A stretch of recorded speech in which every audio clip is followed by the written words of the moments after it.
विचार करिए। एक बात ध्यान रख, बस 6 महीने, इसका जवाब तुझे 6 महीने बाद दूंगी मैं, ध्यान रखना। गई सुबह से नाश्ता बना रही, चाय बना रही, सास के कान में आवाज गई। उसने अपनी बेटी से कहा, बेटी देख रसोई में इतने सुबह सुबह कौन गया है, कोई बिल्ली इल्ली तो नहीं है? ननन ने कहा, बिल्ली नहीं है, ये अपनी वाली बिल्ली है। तो बोले कर क्या रही है? बोले नाश्ता बना रही है। अरे बाप रे, देवर के लिए थाली परोसे, जेठ के लिए सब व्यवस्था करे, पति का ध्यान रखती, ननन से प्यार करती, सहेली जैसी रहती, और बस अंदर क्या आग लगी थी। ये सब ड्रामा कब तक का है? 6 महीने का ड्रामा है, बस ध्यान रखना। सबको मेरी मुट्ठी पे चलना पड़ेगा, जीना पड़ेगा। देखा, एक दिन बीते, 2 दिन, महीने भर हो गए, इतना व्यवहार चेंज। सास ने कहा, बेटा तू वही वाली है या तेरे पिताजी ने बदल के भेज दी है? तुम जुड़मा तो नहीं थी? बोले नहीं अम्मा जी, कैसी बात कर रही हो, ये घर मेरा है, ये स्वर्ग से सुंदर मेरा घर है, मैं इस घर को बसाऊंगी। सास ने कहा, बेटा तू इतनी चेंज हो जाएगी? मां बुढ़िया रुक जा, 5 महीने तो बचे, फिर बताऊंगी मैं तुझे। इतनी सॉफ्ट, पैर दबाती, जय जिनेंद्र करती, पिताजी को पिताजी पिताजी कह करके बात करती, लोगों के दिलों पे राज करने लगी। 1 महीने में उसने देखा, यार बाबा जी का मंत्र तो बड़ा प्रभावी है। उन्होंने तो कहा था 6 महीने लगेंगे, यहाँ तो पूरी सरकार मेरी मुट्ठी में आ गई है, अब तो अपना राज हो गया है। एक दिन सास ने बुलाया, बेटा इधर आ, इधर आ, देख तू इतनी अच्छी लक्ष्मी आई है मेरे घर में। बोले लक्ष्मी? मालूम नहीं लक्ष्मी कब रणचंडी दुर्गा बन जाएगी। बोले बेटा एक काम कर, ये जो चाबी है ना, आज से तू संभाल। अरे उसने कहा, हो गई आज मेरी जिंदगी, ला अम्मा जी लाओ लाओ, अरे ले बेटा ले। पति से कहा, बेटे से कहा, दुकान से लौटो, जो भी पैसा आए घर की लक्ष्मी के हाथ में देना। अब मैं बूढ़ी हो गई हूँ, अब सब हिसाब किताब यही रखेगी, अब घर यही चलाएगी, धोबी का पैसा भी यही देगी, दूध वाले का पैसा ये देगी, सब्जी वाले को पैसा ये देगी, जो भी कमाई करके लाओ मेरी बहू रानी के हाथ में रख देना। अरे उसने कहा, वाह बाबा जी, आज तो बल्ले बल्ले हो गए, सब कुछ मेरे हाथ में, हर चीज का, नौकर चाकर का तनख्वाह तुम देना, पेमेंट तुम करना, कौन सी सब्जी बनना है बहू बताएगी। उसने कहा, यार बड़ा मजा। अब ससुर जी क्या करें, दुकान से लौटे तो लौटते समय क्या करें, वो बहू के लिए कुछ ना कुछ लेकर जरूर आया करते थे। कभी पेड़ा लेकर आ जाए, कभी लड्डू लेकर आ जाए, कभी आइसक्रीम लेकर आ जाए। अरे उस बहू ने कहा, यार कितने मजे हो गए यहाँ पर। ध्यान रखिए, बुजुर्गों से मेरा निवेदन है, ससुर से मेरा निवेदन है, सास से मेरा निवेदन है, जब भी बारामती से कहीं बाहर जाओ, घूमने जाओ, कहीं भी जाओ, कुछ लेकर आओ या ना आओ, अपनी बहू के लिए एक साड़ी लेकर जरूर आया करो, अपनी बहू के लिए कुछ ना कुछ सामान। ये तालियां बहुओं ने बजाई क्या सासुओं ने? बड़ी होशियार है, बहुओं ने बजाई, मजा आ गया। आज हो गई सासुओं की धुलाई। लेकिन ये सासुएं इतनी बेईमान है, बाहर जाएंगी लड़की के लिए लेकर आएंगी, बहू के लिए नहीं लाएंगी। ध्यान रख, ये छोटी छोटी बातें हैं, ध्यान रखना। यदि हर बार ससुर जी घर लौटे, रोज घर लौटो, कुछ ना कुछ बहू को लेकर आओ। तुम बाहर जाओ सासुओं तो कुछ ना कुछ लेकर जरूर आओ। अरे एक नया मंगल सूत्र ही लेकर आ जाया करो, और कुछ ना मिले तो कौन बोला अच्छी सुंदर सी चप्पल ले आया करो? नहीं, चप्पल मत लाना, बहू का मूड बिगड़ जाए तो। एक मोबाइल ले आया करो कि मेरी बहू को मोबाइल। ध्यान रख, इन बातों से कुछ होता नहीं है, लेकिन बहू के मन में ये भावना आती है कि बाहर घूमने के बाद भी मम्मी ने मेरा ख्याल रखा है। आपके प्रेम के संबंध बन जाएंगे, आपकी आत्मीयता के संबंध बने जाएंगे। आप चाहते हो ससुर जी बोलो कि घर में हमारा कोई इंतजार करे, वैसे तो बुड्ढों का कोई इंतजार नहीं करता है, चाहते हो कि कोई इंतजार करे। इंतजार फोकट में नहीं होता मेरे भाई। यदि रोज मीठा लेके आओगे तो बहू कहेगी पापा जी नहीं आए, आज लेट हो गए, अभी तक नहीं आए। वो इंतजार तुम्हारा नहीं कर रही है, गुलाब जामुन का कर रही है।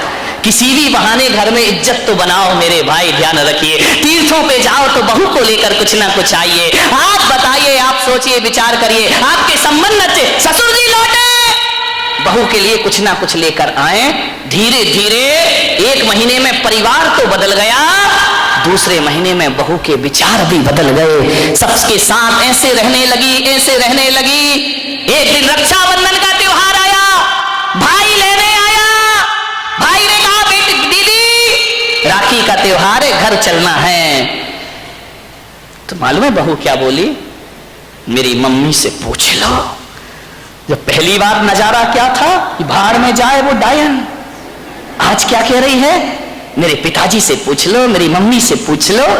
भाई ने कहा जी तू ड्रामा कर रही है, हकीकत का मामला है। बोले चुप बैठ, पूछ के आजा। गया, अम्मा जी दीदी को ले जाओ। अरे बेटा कहां ले जा रहा है? बोले रक्षाबंधन है। बोले बेटा त्योहार है तो मैं मना नहीं कर सकती, लेकिन जब से तेरी बहन इस घर में आई है स्वर्ग जैसा वातावरण हो गया है।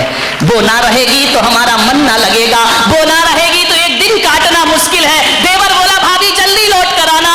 ननंद की आंखों में आंसू आ गए। ससुर ने कहा बेटी तू मेरी बुढ़ापे की लाठी है, जल्दी घर वापस लौट के आना। देखो भैया राखी बंधे और दूसरे दिन भेज देना मेरी बेटी को, इसके बिना हमारे घर की शोभा। भाई ने देखा ये बात, गई घर पीहर। जैसे ही पहुंची पिता ने पूछा बेटी ससुराल कैसी है? बोले एकदम स्वर्ग पिताजी। अरे बोले वो नरक थी ना? रे नरक नरक नहीं, बिल्कुल स्वर्ग है। और बोले पिता बेटा ये बता तेरा वो राक्षस ससुर। यार पिताजी तुम मेरे ससुर को राक्षस मत बोलो, देखो इतने अच्छे हैं, कभी तुम्हारी याद तक नहीं आती है जब तक उनके साथ रहती हो। मेरा जीवन बदल गया पिताजी। अरे बोले वो डायन सास। अरे इतना प्यार तो मम्मी नहीं करती जितना प्यार मुझे मेरी सास किया कर। अरे बोले वो आवारा देवर। बोले आवारा मत बोलो पिताजी, अब मुझे बुरा लग जाएगा। बुरा लग जाएगा? बोले हाँ लक्ष्मण की तरह मेरा देवर है, दिन भर भाभी भाभी भाभी भाभी करते रहता है। अरे बोले वो चुगली करने वाली ननंद। चुगली नहीं, इतनी सम्मान और इज्जत। आज मुझे पता चला ससुराल में जाके कि घर में एक छोटी बहन का होना भी बहुत जरूरी हुआ करता है। बिल्कुल बहन सहेलियों जैसी रहती है। और बोले पिता बेटा वो तेरा धूर्त मूर्ख जेठ अरे बड़े भाई का रोल अदा करता है पिताजी। और बोले वो राक्षस वो तेरा यमराज पति।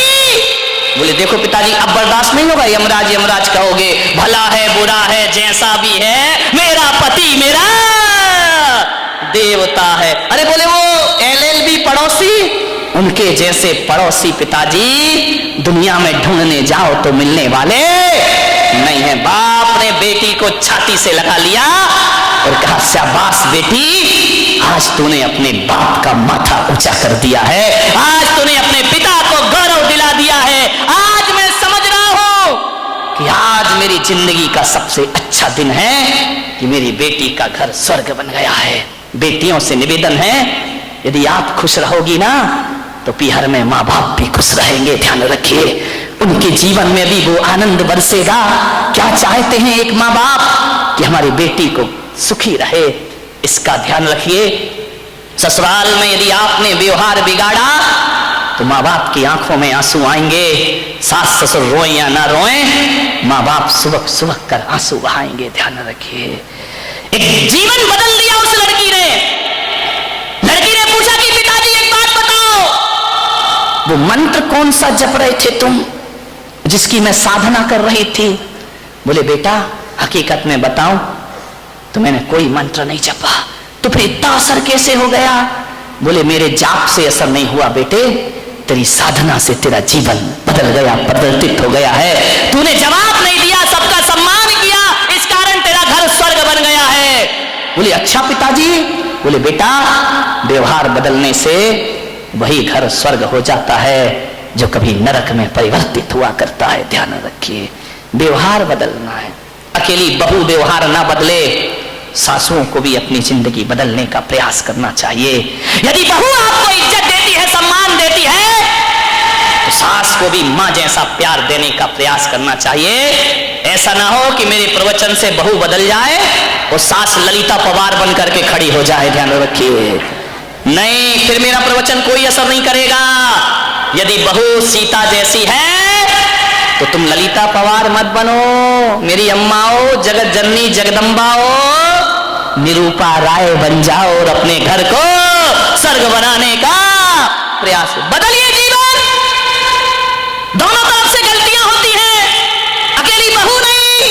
हमारे भी व्यवहार गलत होते। एक बार क्या हुआ कि मैं 5 मिनट, एक बार क्या हुआ, मैं आहार करके लौटा, एक अम्मा जी मेरे दर्शन को आई, बोली महाराज, मैंने कहा अम्मा जी खुशी हो, सुख हो, सुखी हो? बोले बहुत सुखी हूं महाराज। तो मैंने कहा इस बुढ़ापे में इतनी सुखी? बोले महाराज 4 लड़कियां हैं, 4। मैंने कहा 4 लड़की और सुखी हो तुम? शादी बोले 4 की हो गई। इतनी खुश हो, इतनी खुश हो, 4 राज कर रही है ससुराल में। तो मैंने कहा राज कर रही है, इसका राज क्या है? बोले मैंने एक नियम लिया था कि अपनी लड़की की शादी वहीं करूंगी जहां उनकी सास ना हो। समझ गए? ऐसे ही लड़का चाहिए जिसकी मां नहीं हो, वहां मैं अपनी लड़की की। और महाराज मेरी किस्मत तो देखो, 4 लड़कियों की सास नहीं है, राज कर रही है, बड़े मौज कर रही है ससुराल में, एक की भी सास नहीं है। मैंने कहा कहां गई सास? बोले मैंने करी नहीं, जहां सास है वहां लड़की नहीं दूंगी, मैंने नियम बना लिया था। मैंने कहा अच्छा, अब कोई दुख नहीं अम्मा जी? बोले एक दुख है महाराज। मैंने कहा क्या? बोले मेरा लड़का एक ही है, बड़ा हो गया। मैंने कहा कितने साल का?